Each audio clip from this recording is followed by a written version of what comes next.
Welcome, ladies and gentlemen, to Carmine's Arena, a cultural gourmet of information, if you will, a feast for your mind and soul. And now, without further delay, the man, the myth, the maestro, Carmine Arena. Greetings, and welcome once again to Carmine's Arena, site of contest and conflict, venue for and of resolution. Resolution in terms of focus, remedy, and commitment, both yours and mine, to the preservation, the propagation, and indeed the celebration of Western civilization. The repetitious mouthing of error, primarily political error, underscored by abettors who adore being ever sophomore from time immemorial, caused to be generated a deplorable, moldy mold of codified opinions which historically grow stone cold as long foretold. These political views are the walking dead of political science, or shall we say, political science fiction, which carry their own musty aromas, redolent, sickly redolent of said moldy mold and its stuffy odors which stranglehold. Oh, the pity of it. In fact, one should never make reliable political judgments unless they check with the utterances of the walking dead, glued to one view as, for example, Joy Behar, who has little joy, and Rosie O'Donnell, who seems even less as Rosie, but assuredly remains nosy and uneasy. Perhaps it be small wonder why the once popular weekday TV program is called The View. When you're a lefty, one skewed perspective is quite an elegant sufficiency. As for Whoopi Goldberg, she's there for comic relief. And as for any other random view, the lone perspective is merely tokenism. Significantly, The View has lost a large viewership. The left wing of The Walking Dead are, of course, habitually disconnected from reality. Its fraternity is absurdity, and the persistence of illogical propensity, empty of density. Would that they spend some periods in solitude, well away from the madness of an inhospitable world, a world their dead hands coldly clutch as their very own. A perfect vacation break, even for conservatives, and yes, even non-believers, would be a Carmelite monastery. The privacy and tranquility is built in there.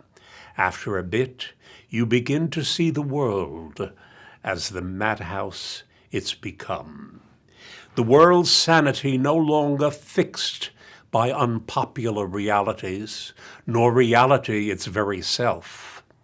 The world's sanity no longer admixed with truth and its duty to beauty.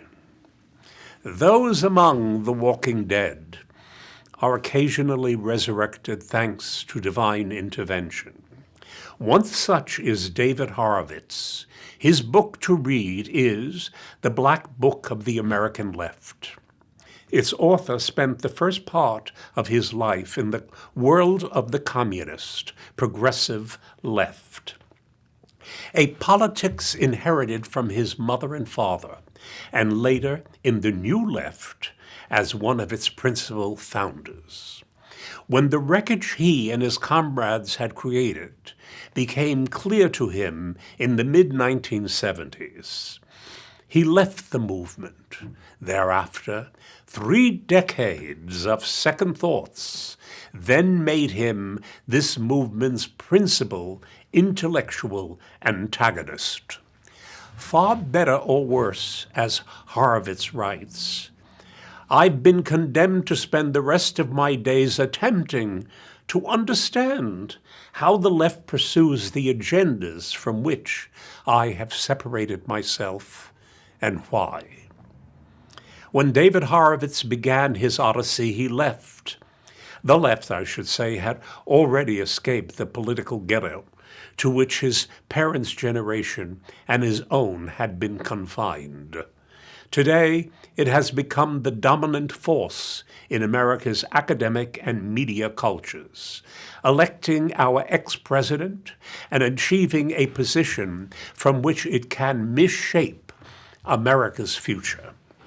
How it achieved its present success and what that success portends is barely understood by the likes of Behar, O'Donnell, and Goldberg, and their many admirers. What the left's success portends are, however, the overarching subjects of Horowitz's conservative writings. Through this unflinching focus of one singularly engaged witness, the identity of a destructive movement that constantly morphs itself in order to conceal its identity and mission becomes disturbingly crystal clear. In this apologia, each page is uniquely memorable, for Horowitz reflects on the long years he spent at war with his own country, collaborating with and pulling for radical American haters like Huey Newton, Tom Hayden, and Billy Ayres, as he made his transition from what the writer Paul Berman described as the American left's most important theorist to its most determined, credentialed enemy. The book's 398 pages closes with this memorable paragraph filled with instructive, heartfelt overtones, and I quote, "My country, America, and the country of my people, Israel, share a common destiny. They are the gathering places of exiles, of those who understand better than most that we have no permanent abode in this world. It is because of this that we cherish the freedoms and the homes we do have in America, and we are not afraid to fight for them." Unquote. Another resurrected figure of note is David Mamet. His book to read is called The Secret Knowledge, which is thoughtful discussion on the dismantling of American culture. And I quote, "My interest in politics began when I noticed that I acted differently than I spoke, that I had seen the government commit 60 years of fairly unrelieved and catastrophic error, nationally and internationally, that I not only hated every wasted hard-earned cent I spent on taxes, but the trauma and misery they produced." Unquote. For the past 30-odd years, David Mamet had been a controversial and defining force in theater and film, championing the most cherished liberal values along the way. In some of the great movies and plays of the time, his characters have explored the ethics of the business world, embodied the struggles of the oppressed, and faced the flaws of the capitalist system. But in recent years, Mamet has had a change of heart and mind. He realized that the so-called mainstream media outlets he relied on were irredeemably biased, peddling a hypercritical and deeply flawed worldview. In 2008, he wrote a hugely controversial op-ed for the Village Voice entitled, "Why I'm No Longer a Brain-Dead Liberal," a piece in which he methodically eviscerated liberal beliefs. Now, in his book, The Secret Knowledge, he goes much deeper, employing his trademark intellectual force and vigor to take on all the key political and cultural issues of our times, from religion to political correctness to global warming. Here is a sample, and I quote, "The problem facing us, faced by all mankind engaged in democracy, may seem complex or indeed insolvable, and we in despair may revert to a state of wish fulfillment, a state of belief in the power of the various experts presenting themselves as the cure for our indecision. But this is a sort of Stockholm syndrome. Here the captives, unable to bear the anxiety occasioned by their powerlessness, suppress it by identifying with their captors. This is the essence of leftist thought. It is a devolution from reason to belief in an effort to stave off a feeling of powerlessness. And if government is good, well, it is a logical elaboration that more government is better. But the opposite is apparent both to anyone who has ever had to deal with government, and I think to any dispassionate observer," says Mamet, unquote. David Mamet, to say the least, is an acclaimed playwright, screenwriter, film director, essayist, and some of his most famous work include the films The Untouchables, The Verdict, and Wag the Dog, the last two nominated for an Academy Award, not to mention his many plays including Mamet's American Buffalo and Glengarry Glen Ross, for which he was awarded the Pulitzer. Well worth underscoring are Mamet's own words about his recommended book, The Secret Knowledge. "My son," Mamet said, "asked me to explain the difference between a conservative and a liberal. I went on at length. He thought for a while and said, then basically it's the difference between the heavenly dream and the god-awful reality. A succinct and accurate compression of a must-read book." And so my plug for the books of two Davids, David Horowitz and David Mamet. They can best explain the restive personalities among a countless host of celebrities such as the joyless Behar and the less than rosy Rosie O'Donnell.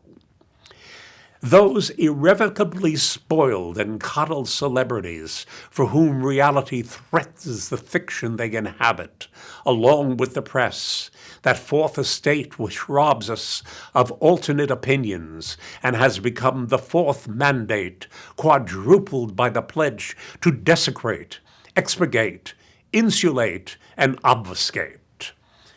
I, your host on Carmine's Arena, try every day to seize upon something unusual about our great nation, besmirched by the cynical and now the ignorant. Allow me to share with you one such moment, reading about another book called Hidden Figures by Margot Lee Shatterly, a black female mathematician. Among other black female mathematicians at NASA, who helped all the way back then to put Americans on the moon. Ms. Shatterly said that when she grew up in Hampton, Virginia, we knew the story well and we thought it was pretty normal. They were people doing this exceptional job when you look back on it. But at the time, they were just ordinary people who loved their work. It achieved such normalcy that we weren't talking about it all the time. let alone brag about it. At the moment, Miss Shatterly feels the responsibility to tell this story. The black experience in America isn't exclusively slavery, civil rights, nor Obama. The author posits that there are certain stories that are automatically on the trajectory, and anything that's not on that trajectory is hidden in the shadows. Meanwhile, most people live their lives between the dots, of which this story is a snapshot. The very phrase black female mathematicians seems a hapless hope even today, but only for those who have neglected to remember that America will always mean something above and beyond the moldy mold, just like walking on the moon.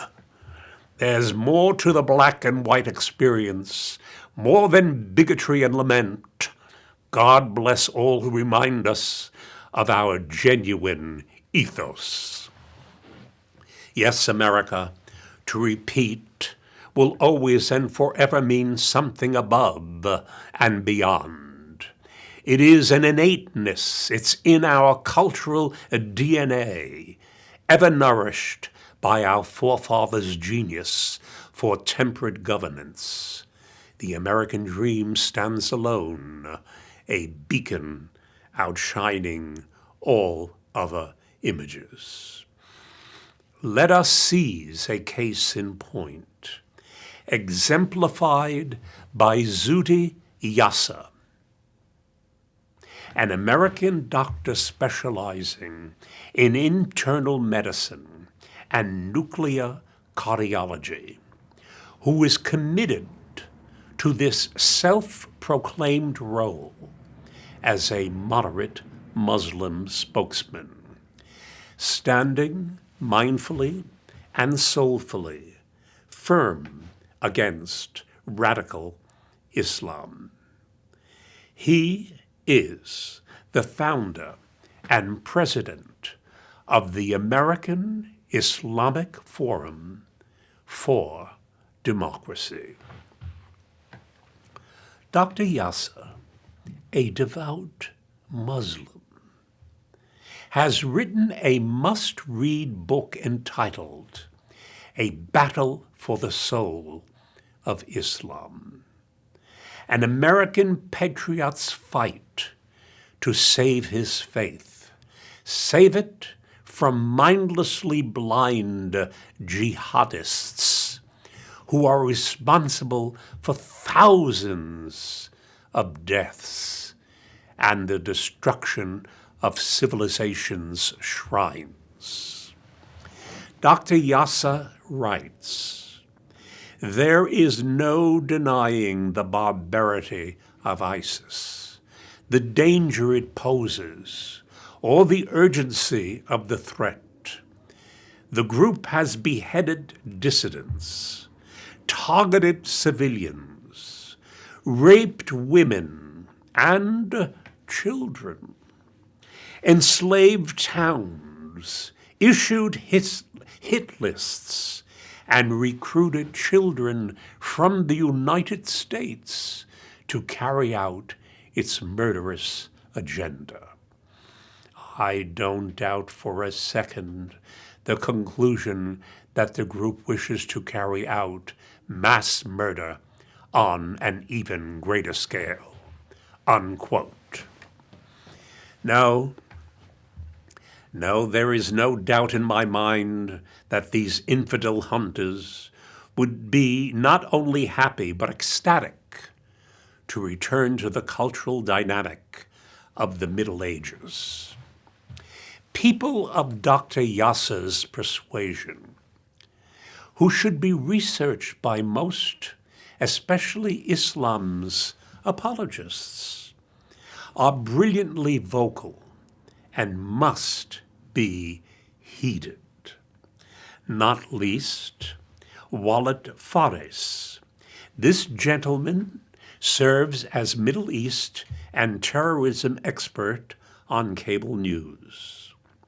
All such people are assimilated Americans who love America and are fully aware that the horrors of 9/11 were perpetrated by a mere 19 Muslims who were in America illegally. Illegals who are deemed to be merely undocumented by politically correct puppets who have to be reminded that our human heads are round so that our thoughts may change direction. Politically correct numbskulls are the bane of realities that ultimately shake loose the hard truth. Shake it loose from the simplistic interpretation of historical facts made factoids in tabloids. We have explored in previous episodes man's nature as opposed to man's mind. When the two are not closely engaged, opinion becomes idle and self-serving, particularly political opinion. Optimists believe we live in the best of worlds, and pessimists fear this is true. I hope you heard that. Thus, their tacit attachment to non-realities, better described as escapism and self-deception. Excuse me, 'tis the season. Self-deception, which does its unlevel best to extinguish guilt and shame. The very two reactions which alone cure repetitive error, guilt and shame. The politically correct left-wing progressives and knee-jerk feminists value victimhood as some children cling to security blankets. What was once cute becomes sickeningly acute. Another example of the moldy mold, the theme of this episode. As I've taken pains to point out in my last episode when I was quickly running out of time, 200 years ago, Charlotte Bronte wrote Jane Eyre under a pseudonym. The heroine of the novel, although deeply in love with Mr. Rochester, the master of the house where she is governess, spurns his proposal that she live with him, in effect, as his mistress. He pleads with her to stop struggling like a wild, frantic bird. She replies, I am no bird, and no net ensnares me. I am a free human being with an independent will, which I now exert to leave you.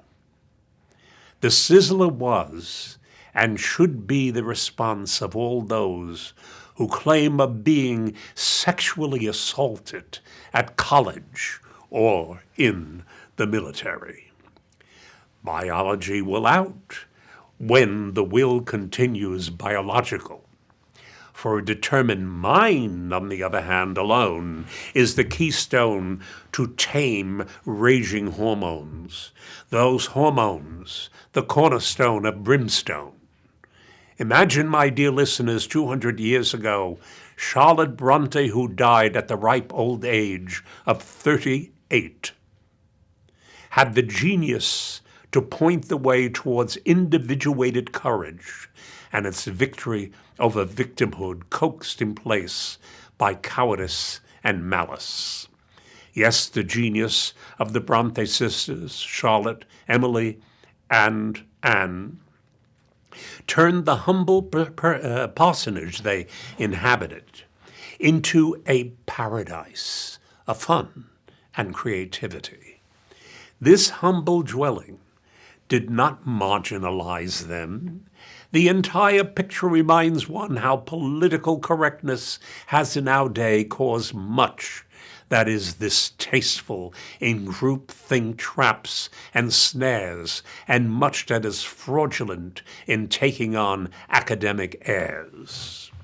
Those airs with nose-in-the-air diversity officials, who are nothing more than perversities prejudicial, who believe they're without bias and as such are thoroughly artificial and doctrinaire, and as such impaired. Man's mind and nature, when conjoined, create immortals. When mind and nature are politically purloined by the secular progressive, man grows restive, retrogressive, subjective, and utterly unimpressive, and yes, susceptive and submissive unto emerging subversive, obstructive. In conclusion, allow me to share with you the reminder that though slavery offered the best reason to be suicidal, historically, African American suicide rates have been found to be lower than rates for European Americans. The reason attributed to this was the role of religion and divine providence and the promise of freedom. Jesus Christ proved to the enslaved that all whites are not devils. Abolitionists were devout, unassailable white Christians who struggled valiantly toward and for emancipation. Emancipation not for themselves, but their fellow men. Slaves had a day of rest like the owners. African American Sundays inspired lively sermons and ritual, which generated the likes of spirituals, gospel choirs, and soloists moving on ultimately to the whereas of jazz, the very aesthetic expression of and for freedom, which is never anarchy but ordered harmony, and dare I say godly. Well rid of the moldy mold, all told. Presently we have pop reduced to rap, the rattle trap of decency's kidnap. Till next alarm bell, fare thee well, by keeping mind and nature in a nutshell, not an eggshell. You'll be harder to crack, given life's setbacks, sponsored by those political quacks who don't know jack. Ciao, my friends. If you have any comments or other remarks, and that I perhaps could even read on some of these broadcasts, please do not hesitate to write to me, Carmine Arena, P.O. Box 1029, Larchmont, New York 10538.